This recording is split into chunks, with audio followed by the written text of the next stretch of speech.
Hello दोस्तों, आप लोगों को एक बार फिर मेरे YouTube channel GT study point में स्वागत है। दोस्तों, मैं आप लोगों के लिए एक मज़ेदार क्वेश्चन ऑब्जेक्टिव में से लाया हूं, जो बार बार पूछा जाता है। मैथ का क्वेश्चन है, तो चलिए दोस्तों बनाते हैं। क्वेश्चन है, संख्याओं 50 और 25 के एचसीएफ और एलसीएम का गुणनफल क्या है। ऑप्शन हमारा है 1000, बी है 1250, सी है 1350 और डी है 5000। तो दोस्तों, ये जो संख्या दिया है 50 और 25 के एचसीएफ का मतलब होता है हाईएस्ट कॉमन फैक्टर और एलसीएम का मतलब होता है लोवेस्ट कॉमन मल्टीप्लाई। मतलब इसका हम लोग महत्तम काटेंगे और इसका लघुत्तम काटेंगे। तो इसको काटने के लिए हम सबसे पहला ये तरीका अपनाएंगे कि ये जो संख्या दिया हुआ है 50 और 25, इसका हम लोग अभाज्य गुणनखंड करते हैं। तो अभाज्य गुणनखंड कैसे करेंगे, तो सबसे पहले यहाँ पे हम सॉल्व करते हैं। सॉल्व करते हैं और यहाँ पे ये जो नंबर दिया गया है 50 और 25, इसको हम यहाँ पे लिख लेते हैं। तो सबसे पहले अभाज्य गुणनखंड छोटा नंबर से 2 से करेंगे तो ये 25 बार में कटेगा। इसको अब 2 से नहीं कटेगा तो 5 से करेंगे 5 बार में। अब इसको करेंगे तो 1 बार में। अब ये 25 है तो ये 5 से कटेगा 50 25, और फिर ये 5 से कटेगा 5 एकम 5। यहाँ इसका जो गुणनखंड आया 2 गुने 5 गुने 5, और इसका जो गुणनखंड आया 5 गुने 5। अब एचसीएफ क्या कहता है, एचसीएफ कहता है, एचसीएफ और एलसीएम लिख लेते हैं। एचसीएफ कहता है कि दोनों गुणनखंड में से जो कॉमन नंबर है वही एचसीएफ कहलाएगा। तो देखिए, इसमें 5 है और इसमें 5 है तो 5 आ गया। फिर एक और इसमें 5 है और ये 5 है तो ये 5 आ गया।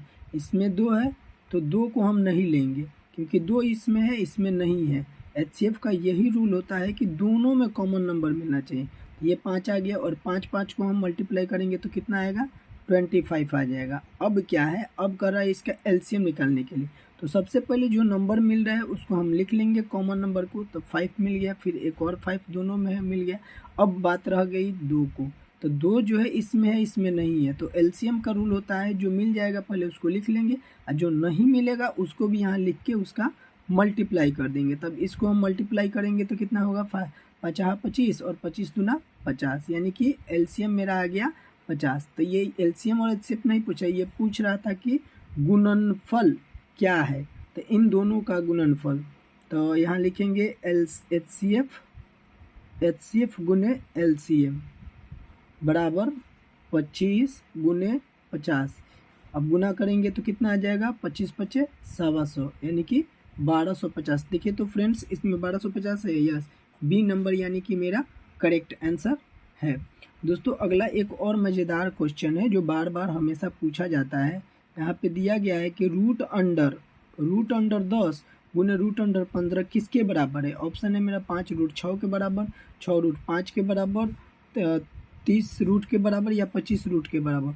तो दोस्तों, सबसे पहले हम इसको सॉल्यूशन करते हैं। सॉल्यूशन करेंगे तो कितना हो जाएगा, 10 गुने रूट अंडर 15।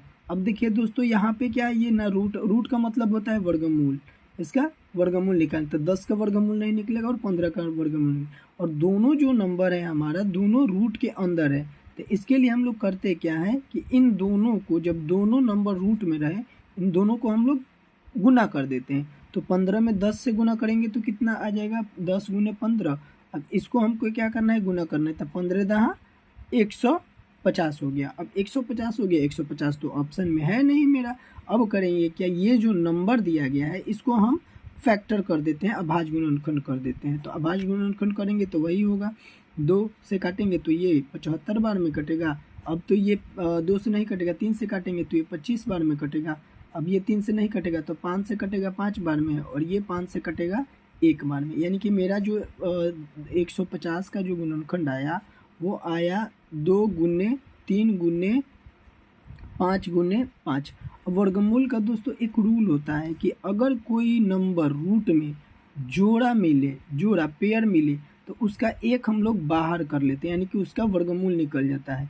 अब यहाँ पे हम देखेंगे 2 का जोड़ा नहीं है और 3 का जोड़ा नहीं है, 5 का था तो एक 5 बाहर आ गया, अब ये 2 और 3 बचे, इन दोनों को गुना कर देंगे तो कितना आएगा 5, 5√6। अब देखेंगे यहाँ पे ऑप्शन में कौन है, तो 1 नंबर मेरा 5√6। Thank you.